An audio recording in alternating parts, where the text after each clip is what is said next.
Encore une fois, bienvenue à toutes et à tous.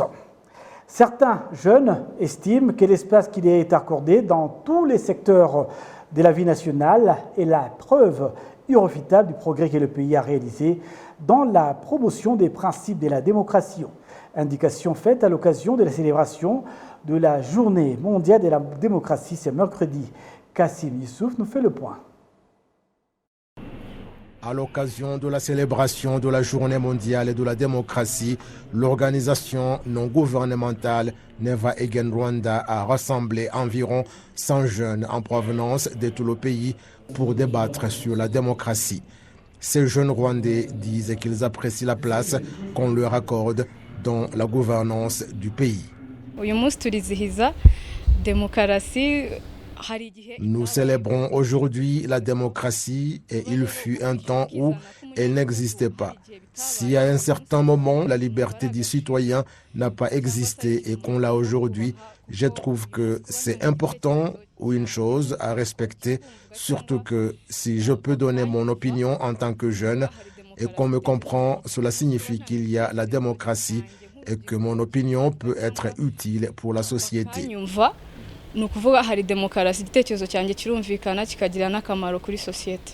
La direction de l'organisation Never Again Rwanda dit qu'au Rwanda, comme partout ailleurs dans le monde dirigé par la technologie, on ne peut pas parler de la démocratie et ignorer les jeunes.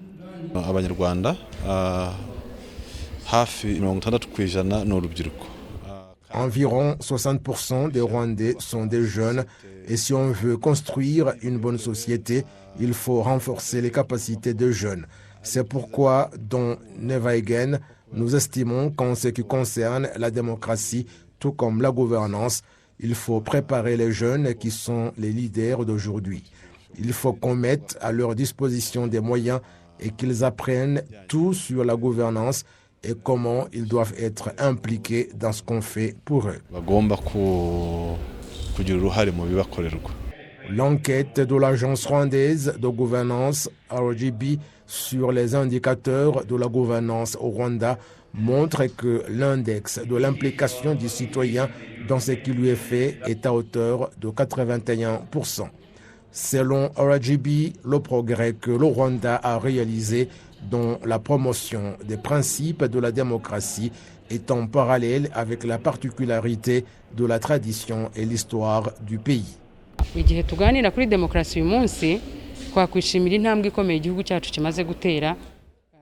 En parlant de la démocratie aujourd'hui, nous pouvons nous réjouir du progrès que notre pays a réalisé en matière de la démocratie. Et puis, c'est promouvoir la particularité du Rwanda et voir les défis qui sont là et leur trouver des solutions. En fait, la démocratie qui ignore le contexte du pays peut le détourner de la bonne voie.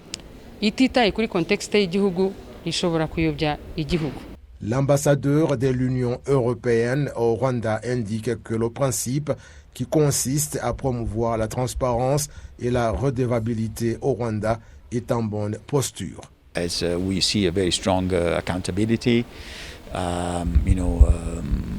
leaders level, even at local level. Nous voyons davantage de volonté dans la redevabilité de tout le monde, depuis les hauts dirigeants jusqu'aux dirigeants des instances de base, et c'est la fondation de l'organisation administrative du pays. Donc, le principe de la transparence et de la redevabilité doit être bien compris à temps. Au Rwanda, nous apprécions cette organisation administrative car c'est dans la large vision du pays qui peut être réalisée. C'est donc bien d'avoir ces principes de transparence et de redevabilité. La lutte contre la corruption est un autre principe dans la même ligne, tant dans le secteur public que privé.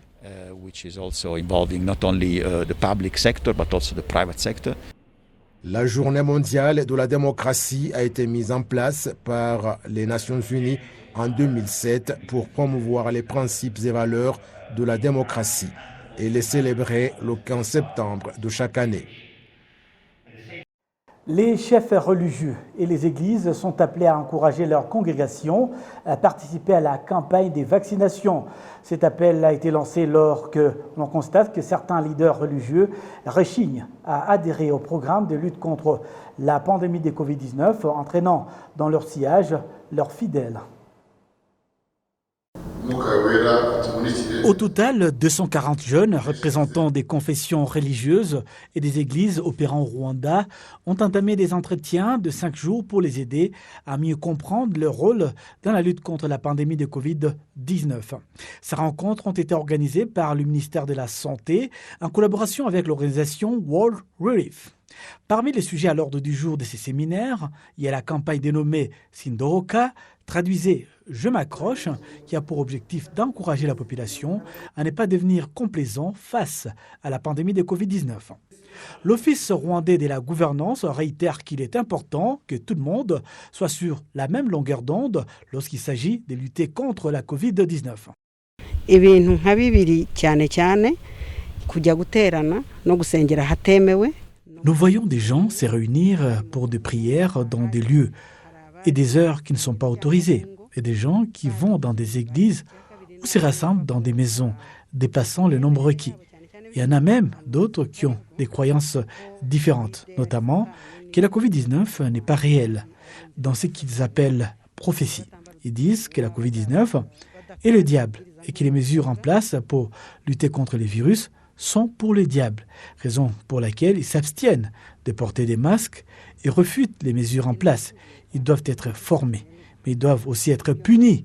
Les deux doivent aller de pair. Les responsables de la religion et des églises doivent se former et former. Les autres autorités aussi doivent participer. N'inzego zibishinzwe zindi zikabakurikirana. Tugerageza gukora ubuvugizi bwacu ahantu hose ku banyarwanda bose muri rusange.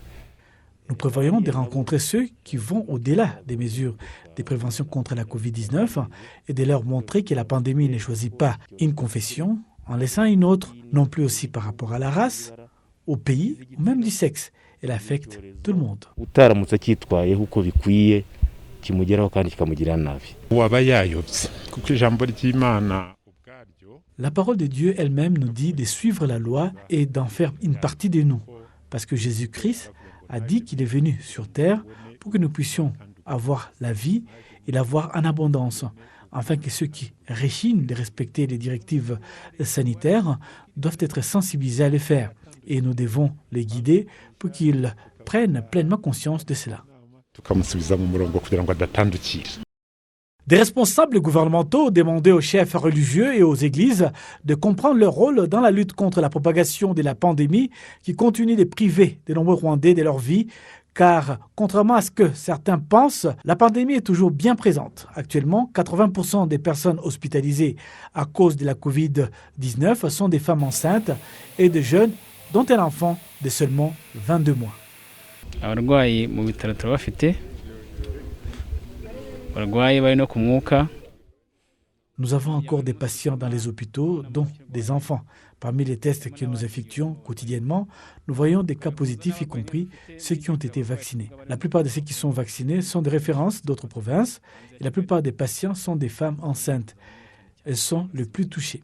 Certaines ont été vaccinées et pas d'autres, parce que nous vaccinons celles qui sont enceintes d'au moins 12 semaines. Il y en a qui sont infectés avant l'âge de 12 semaines et d'autres qui ont choisi de ne pas se faire vacciner. D'autres encore parce qu'elles n'avaient pas encore eu accès au vaccin jusqu'à maintenant. L'objectif est que les pays ne retournent pas au confinement et que la vie reprenne son cours normal avec de nombreuses personnes vaccinées au fur et à mesure que les vaccins seront disponibles.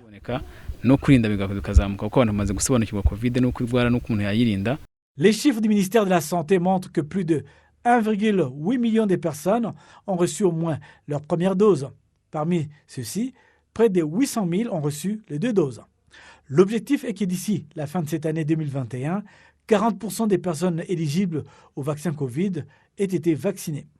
Les chefs religieux et les églises sont appelés à encourager leur congrégation à participer à la campagne de vaccination. Sur un autre chapitre, différentes personnalités du Rwanda, d'ailleurs en Afrique et au-delà, sont réunies pendant 3 jours au Rwanda pour voir comment trouver des solutions au problème des faibles qualifications dans la fabrication et l'utilisation des drones pour qu'on s'en serve davantage dans la transformation du quotidien de gens. Les précisions avec Kassim Issouf. L'Office rwandais de l'aviation civile a rassemblé des Rwandais et d'autres personnes de l'extérieur qui œuvrent dans le domaine des drones pour parfaire leur gestion et qu'ainsi ils puissent continuer à changer le fonctionnement dans divers domaines. Ceux qui fabriquent et utilisent des drones disent que même s'ils contribuent à la transformation du quotidien de beaucoup de personnes, il y a des défis qui doivent être mis sur la table dans cette réunion.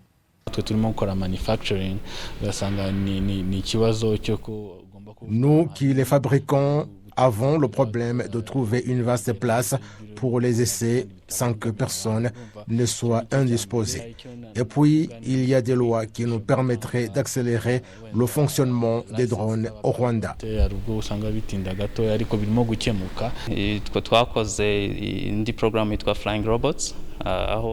Nous avons élaboré un autre projet dénommé Flying Robots, où nous avons formé plus de 150 jeunes à faire le design et comment les fabriquer. Et parmi eux, environ 100 ont eu des opportunités en ce qui concerne les drones. Et après ce projet, nous avons conçu d'autres programmes en rapport avec l'intelligence artificielle et 15 ont terminé la formation et certains ont trouvé du travail. Cette réunion de 3 jours se penche sur les leçons relatives aux drones à dispenser, les mesures concernant leur utilisation, leur fabrication, l'assurance en matière des drones et leur développement en général. L'Office rwandais d'aviation civile indique que si toutes les exigences sont remplies, l'autorisation de faire décoller les drones est accélérée.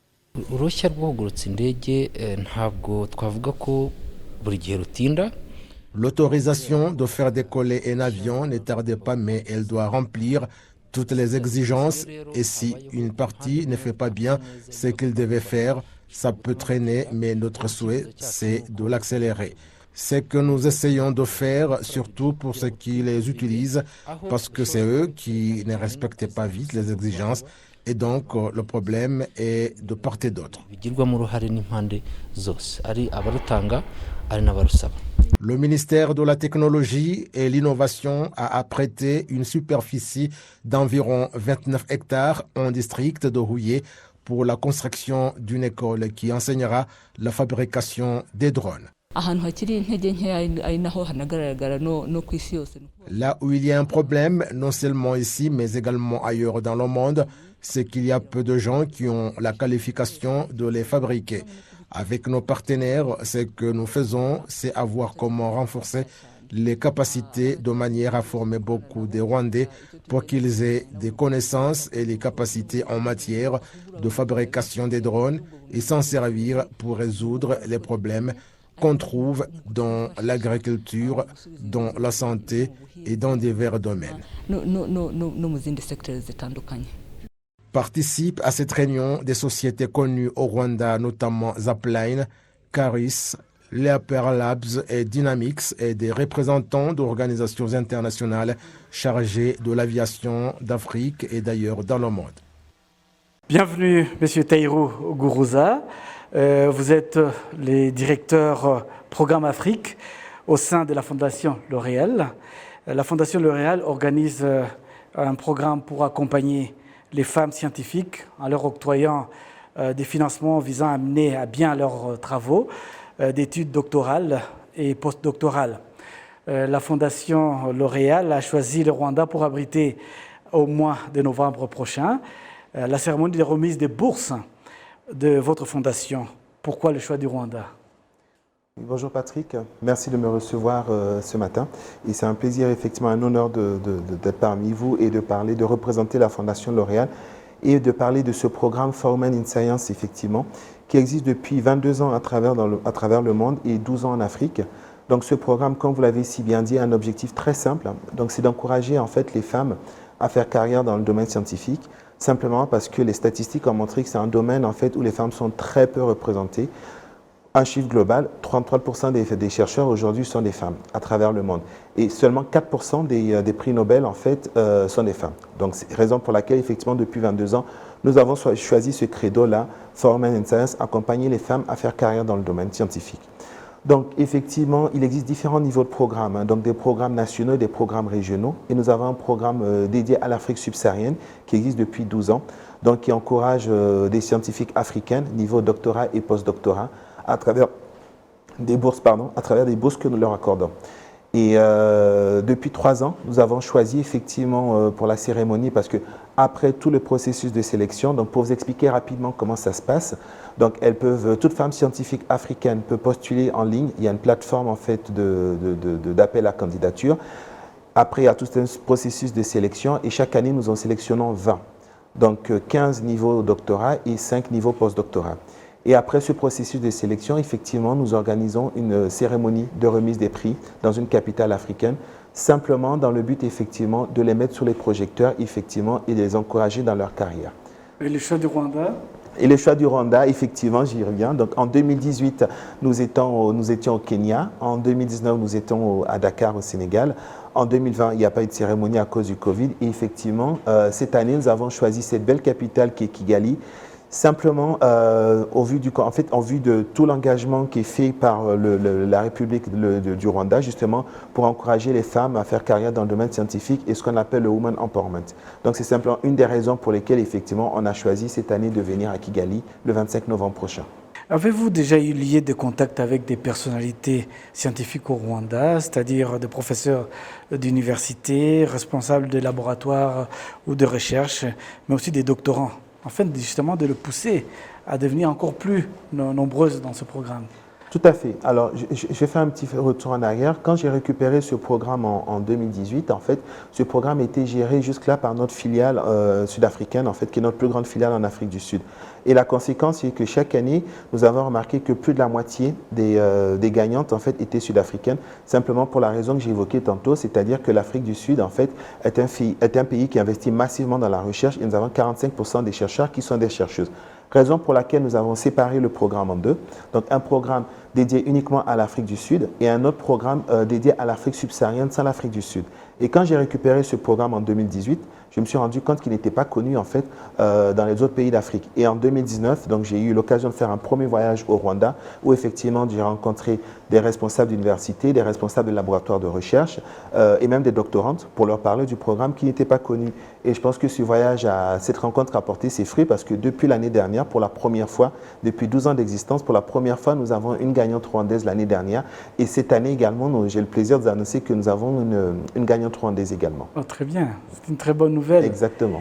Et puis chaque année, la Fondation L'Oréal accorde 20 bourses, je crois. C'est ça. 20 bourses, dont 15 pour le niveau doctorant. Vous pouvez nous expliquer comment ça se passe? Le processus de sélection? Oui. Voilà, donc comme je disais, c'est un appel à candidature sur une plateforme qui est ouverte en général au début du mois de février jusqu'à fin mars. Donc toute femme scientifique africaine peut postuler. Et à titre d'exemple, en 2021, nous avons reçu 900 candidatures qui viennent de partout en Afrique. Et donc après commence le processus de sélection. Une première étape qu'on appelle la peer review, c'est-à-dire que le dossier de chaque candidate est évalué par 2 experts africains qui sont un peu partout dans le monde.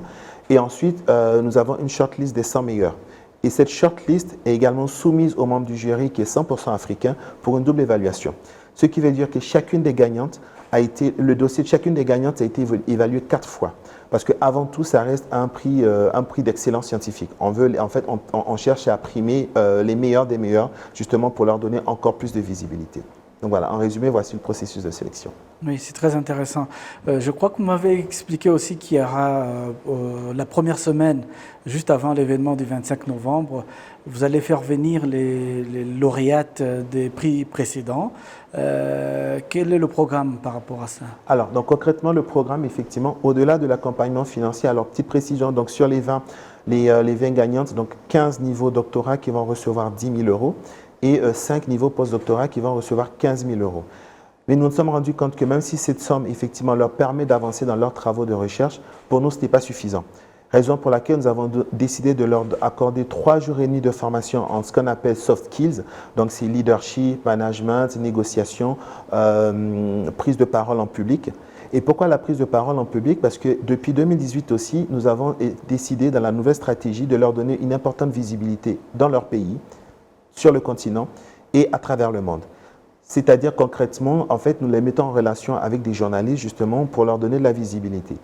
Mais par contre, nous nous interdisons effectivement de les mettre en face des journalistes avant qu'elles ne soient formées pour la prise de parole en public.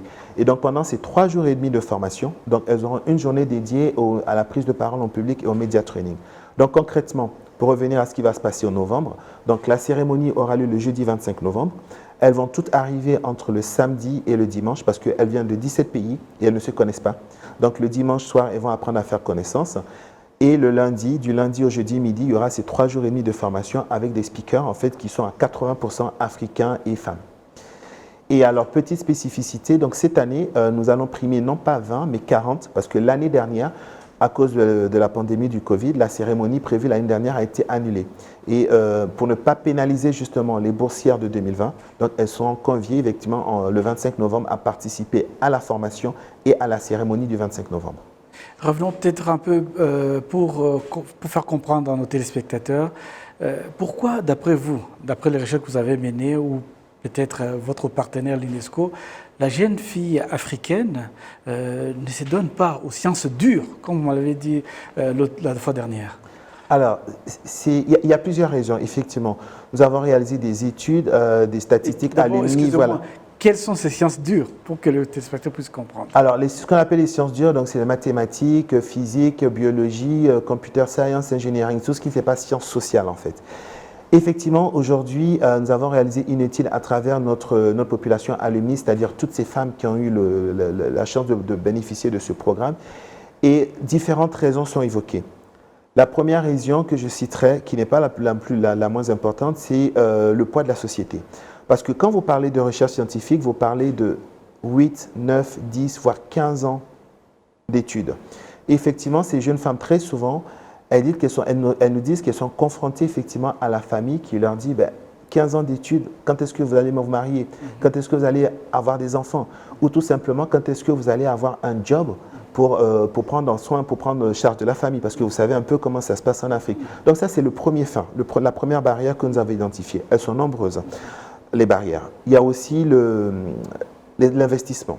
Comme je disais tantôt, l'Afrique du Sud, aujourd'hui, le pays qui sort du lot parce qu'il investit massivement dans la recherche, mais dans beaucoup d'autres recherches, dans beaucoup d'autres pays d'Afrique subsaharienne, elles sont tout simplement confrontées à un problème de ressources humaines, de ressources financières, pardon. Cette année, par exemple, quand j'ai appelé une des 20 boursières de cette année, qui était tellement émue au téléphone que j'essayais de comprendre cette émotion, elle m'a dit, mais simplement, en fait, sans cet accompagnement financier de L'Oréal cette année, elle serait sur le point d'arrêter ses travaux de recherche. Donc on en est là aujourd'hui malheureusement pour beaucoup de femmes scientifiques africaines qui ne s'engagent pas dans cette filière scientifique, non pas par choix, mais parce que malheureusement le contexte fait que c'est très difficile aujourd'hui d'être une femme scientifique africaine. Peut-être la dernière question, M. Tahirou, si vous étiez donné de vous adresser à la jeune fille africaine, particulièrement à la fille rwandaise, quel message voudrez-vous lui donner? Alors, un message, je dirais, persévérer, ne désespérez pas, c'est pas facile, nous en sommes conscients, mais c'est pas facile. Il existe beaucoup d'initiatives comme celle de la Fondation L'Oréal, mais exactement beaucoup d'autres initiatives effectivement qui essaient d'encourager les femmes scientifiques à persévérer dans cette carrière.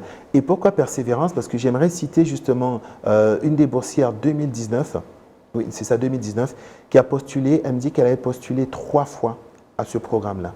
Et elle a été sélectionnée la 3e fois. Simplement parce qu'elle a persévéré, elle y croyait et elle s'est donné les moyens. Donc voilà, tout ça pour dire, donc, ce n'est pas facile, nous en sommes conscients aujourd'hui de faire carrière dans le domaine scientifique, mais persévérer et c'est possible. Merci beaucoup, M. Tahirou Gourouza. Je rappelle aux téléspectateurs que M. Tahirou Gourouza est directeur Afrique auprès de la Fondation L'Oréal. Merci beaucoup, Patrick. Et puis sur un autre registre, créé en 2012 à l'initiative du président rwandais Paul Kagame, 9 ans après, Youth Connect Africa compte aujourd'hui 23 pays membres. Un motif de satisfaction pour la jeunesse rwandaise et africaine, car cette année, c'est le Ghana qui se prépare à accueillir l'événement Youth Connect Africa. Ce sera en octobre de cette année. Youth Connect C'est en 2012 que le président de la République Paul Kagame a officiellement lancé la conférence dénommée Youth Connect. 5 ans après son lancement, et s'est étendu à d'autres pays africains et est devenu Youth Connect Africa, avec maintenant 23 pays membres. Oli Keita, directrice exécutive de Youth Connect Africa, a déclaré que l'expansion d'un tel programme lancé au Rwanda reflète la coopération des pays africains. Le Ghana était censé accueillir les Youth Connect 2020. Cela a été rendu impossible en raison des effets de la pandémie de Covid-19, mais a été reporté à cette année en date du 20 au 22 octobre courant.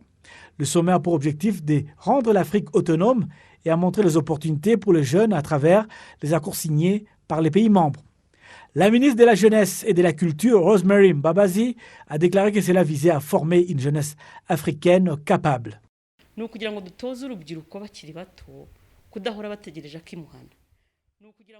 Il s'agit de nous permettre de former nos jeunes à apprendre à être autonomes et de savoir que si quelque chose est possible au Rwanda, cela peut être aussi possible n'importe où ailleurs. Les jeunes doivent savoir que leur développement dépend de ce qu'ils décident, de leur vie. Apprenez à voir grand. Jetez un œil aux problèmes auxquels les jeunes sont confrontés associés à la pandémie de Covid-19.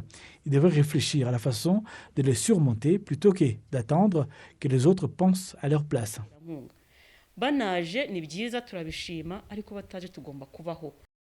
En octobre, les jeunes avec des projets exceptionnels seront récompensés par Youth Connect, comme d'habitude.